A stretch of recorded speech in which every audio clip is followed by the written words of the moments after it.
c'est de la mafia, c'est du vol. Voilà. Vous savez, moi je parle, hein. Je n'ai pas peur, je n'ai pas honte. Et ce sont des choses que nous devons dénoncer.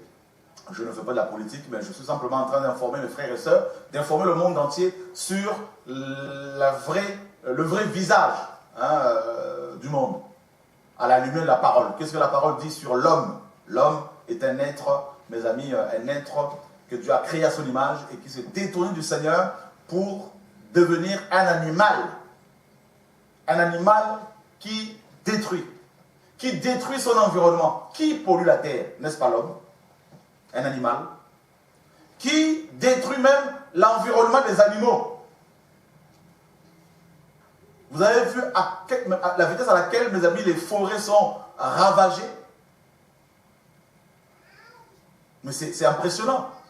L'habitat, hein, des animaux à quatre pattes, hein, des quadrupèdes, hein, des oiseaux, de reptiles, leur habitat est de plus en plus détruit par l'homme animal. Vous avez vu le nombre d'arbres qui sont abattus, qui sont coupés par l'homme? La pollution atmosphérique, la pollution... Chemtrail, avion de la mort. L'homme. Un animal, l'homme est un animal qui est tellement cupide qu'il va détruire son propre environnement et qui va léguer à des générations futures un monde détruit, un monde pollué. Voilà l'homme. Et cet homme-là, l'être humain, il se croit intelligent, il a des diplômes, il a bac plus 15, bac plus 20, il a un costume et cravate, il va dans les grandes écoles, mais pourtant c'est celui-là qui va fabriquer des armes pour aller tuer des enfants, éventrer des femmes. Pourquoi? Pour quelques billets de banque. C'est quoi les billets de banque? Ce sont des feuilles sur lesquelles on a mis de l'encre. Et voilà. Et à cause de ça, l'homme qui se croit intelligent, qui se dit athée, qui croit que Dieu n'existe pas. Ça a été donné pour séduire les nations. L'insensé. Lire Luc 4. Dit que Dieu n'existe pas. Voilà l'homme, un animal plus bestial que les chats, plus bestial que les chiens. D'ailleurs, vous allez voir que dans les Écritures, il y a des rois, des autorités que Jésus a qualifiés. Hein, il y en a un, il a qualifié de renard. C'est pas moi, c'est Jésus qui l'a dit, notre maître. Et moi, je crois que Jésus dit toujours vrai. Jésus a toujours raison. Alléluia. Qu'il est le seul qui peut mettre de l'ordre dans ce monde de fous. Jean 16, 33. Voilà. Il l'a vaincu. On ne fait plus partie de ce monde. Alléluia. L'homme. Il n'y a que la présence de Dieu qui peut freiner le côté animal de l'homme. Et ce soir, c'est l'animalité des gouvernants du monde, des autorités. Demain, ça va être l'animalité des pasteurs. Vous allez voir, mes amis, connectez-vous demain à 19h30. On va parler de la... Ézéchiel 2, 25 à 4.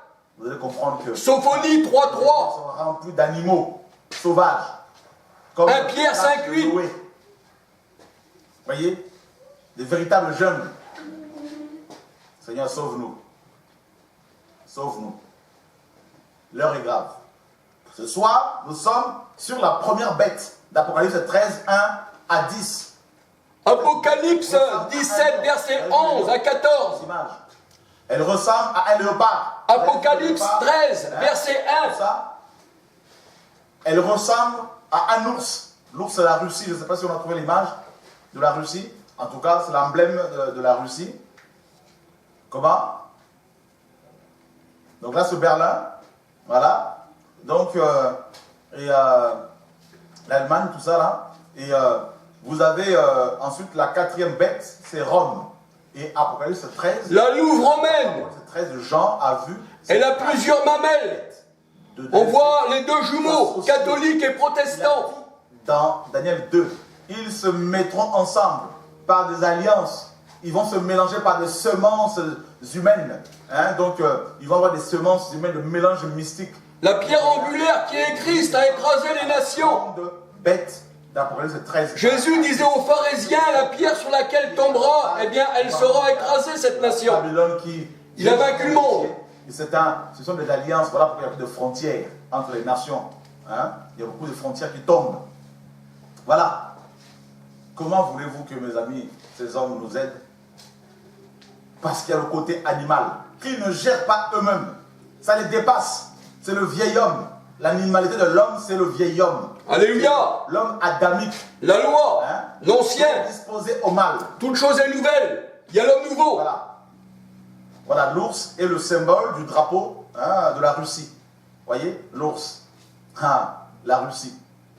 Vous comprenez pourquoi, mes amis, la Russie est une grande puissance, hein, aujourd'hui. C'est le pays le plus puissant au monde sur le plan nucléaire. Voilà. C'est terrible. Donc voilà la réalité du monde. Voilà la réalité de la Terre, mes amis.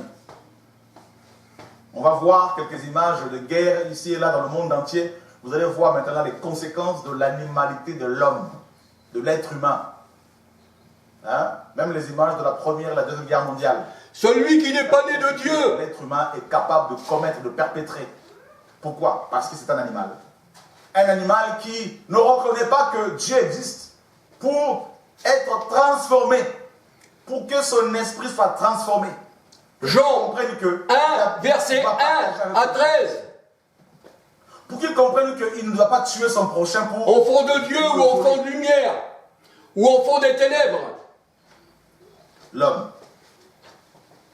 Vous allez voir parmi les animaux, il y a un mâle dominant, qu'on appelle aussi le mâle alpha. Toute la, vous voyez, tout le clan, hein, lui est soumis. Les rois, les chefs de meute, C'est terrible. les loups. On voit, c'est le même principe dans la gestion du monde. Voilà. Alléluia. Voilà. On va voir les images là, c'est possible. Et vous allez voir que l'homme est un animal.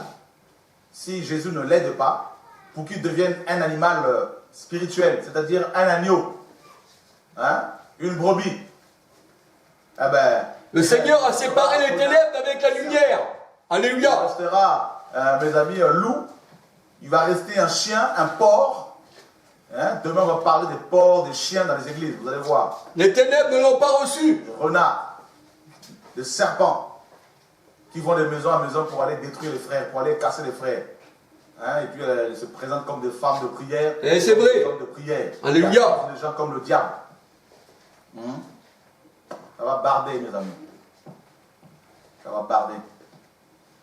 Regardez-moi ici, je crois que c'est la Première Guerre mondiale. Regardez la barbarie de l'homme. Des sacrifices. Vous vous rendez compte? L'Allemagne, hein, Hitler, non, ça c'était pas la première, ça c'était lors de la Deuxième Guerre mondiale.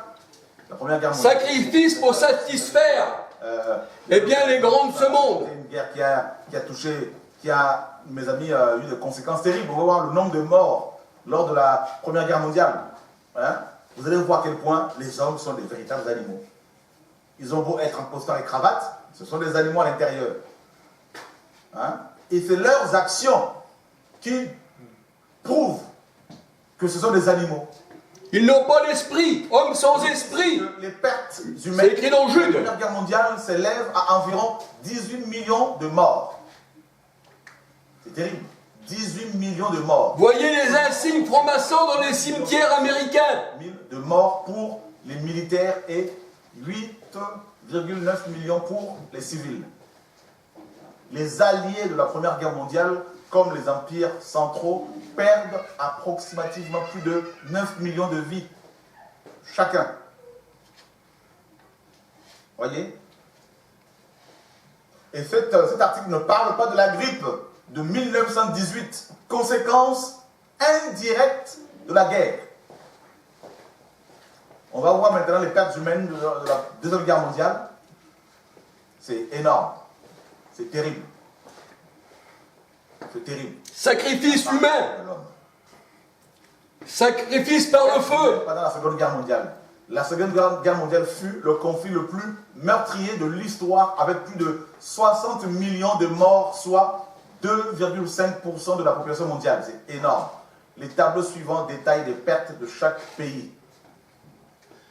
Les fours crématoires historiens varient de 50 millions de morts pour le chiffre minimal à 85 millions pour le chiffre maximal. Ces chiffres ne prennent pas en considération les morts de carences, privations, des suites de blessures ou autres maladies consécutives au conflit après mai 1945 en Europe et septembre 1945 en Asie. C'est énorme, énorme. La chair qui fait la guerre à l'esprit. À Colm, en janvier. Jean 3,6. Avec plus de 26 millions de morts, l'Union soviétique a payé le tribut humain le plus élevé de la Seconde Guerre mondiale. 26 millions de morts. C'est atroce. Atroce. L'Europe est un continent qui a beaucoup souffert aussi. Énormément souffert. Énormément.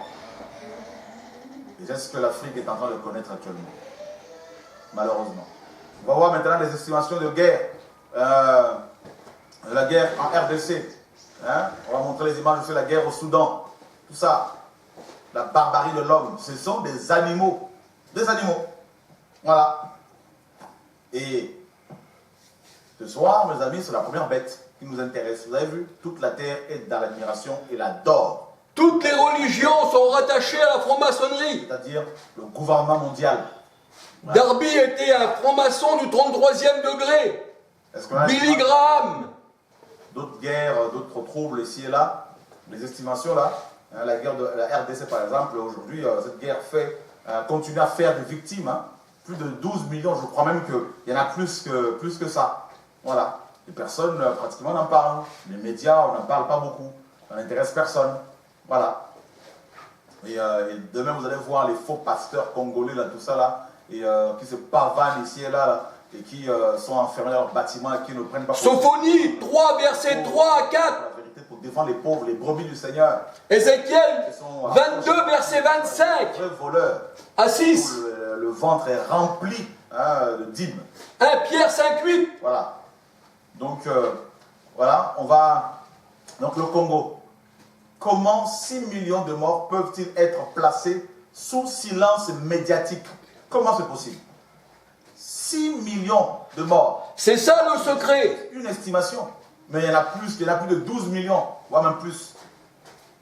C'est ça les sociétés secrètes. C'est quand même impressionnant. Et c'est un génocide qui est en cours actuellement. Comment ça se fait qu'un président, avec son gouvernement, tue des gens et au su et au vu de tout le monde, dans un pays où il y a plus de 20 000 casques bleus? De qui se moque-t-on? Voyez? Tout ça à cause de quoi? Les minéraux.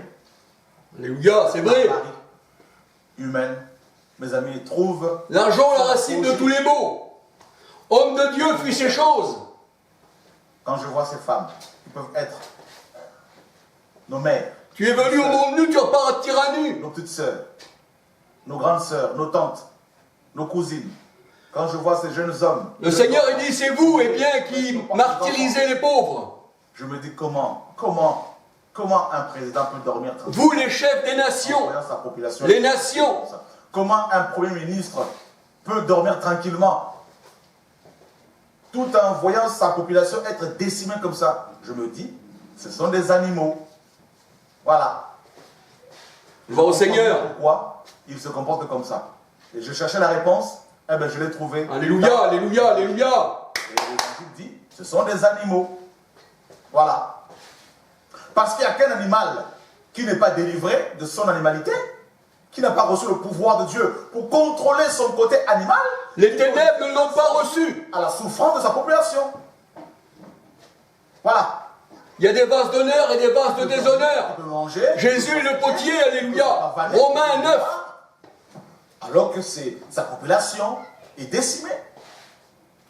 Donc ce sont des animaux. Je comprends mieux. Gloire au Seigneur. C'est quand même terrible, mes amis. C'est vrai. C'est quand même terrible. On continue dans les images.